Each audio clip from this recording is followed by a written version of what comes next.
મારો પરિચય છે ગોપાલ પટેલ, બરાબર છે. પેલા જે લોકો સરકારમાં રહી ખોટો લાભ મેળવે છે એ ફક્ત ને ફક્ત ઓબીસી જ છે.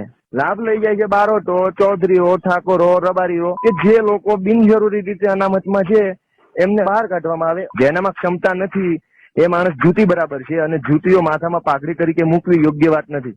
એટલે જેનામાં ક્ષમતા છે, પછી તે કોઈ બી સમાજનો હોય, કોઈ બી જ્ઞાતિનો હોય, પછાત હોય, દલિત હોય, આદિવાસી હોય, 40, 45, 50% વાળો માણસ સરકારી નોકરી લઈ જાય આપણી સામેથી, કેમ 40% વાળાને ડોક્ટર બનાવી દેવાય છે? જે લોકો 66 વર્ષોથી અનામતનો લાભ લીધો છે તો હવે એ લોકો બહાર નીકળી જાય શાંતિથી, સામે ચાલે. જે લોકો પહેલેથી ઓબીસીમાં સમાવિષ્ટ છે, છેલ્લા 66 વર્ષોથી પેઢી દર પેઢી બાપ દીકરો એમનો દીકરો ઓબીસી નો લાભ લે છે, સરકારી નોકરી મેળવે છે, તેમ છતાં આગળ નથી આવતા.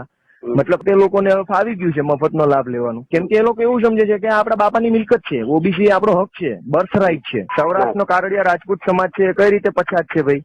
એ પોતાને ક્ષત્રિય ગણાવે છે, દરજ્જો ઓબીસી નો છે એમની પાસે, તો કેમ તમે એમની અગેન્સ્ટમાં નથી બોલતા?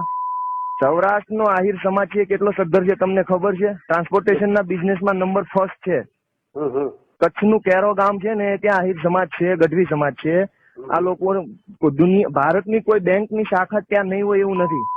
ઉત્તર ગુજરાતનો બારોટ સમાજ છે એ પણ સદ્ધર છે, એક પ્રકારનો ક્ષત્રિય સમાજ છે એ લોકો.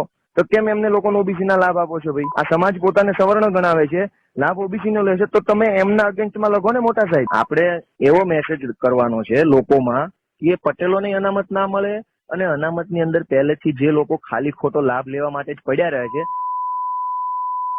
અમારી તમામ માહિતીથી અપડેટેડ રહેવા માટે જોડાયેલા રહો ત્રિશુલ ન્યૂઝ સાથે.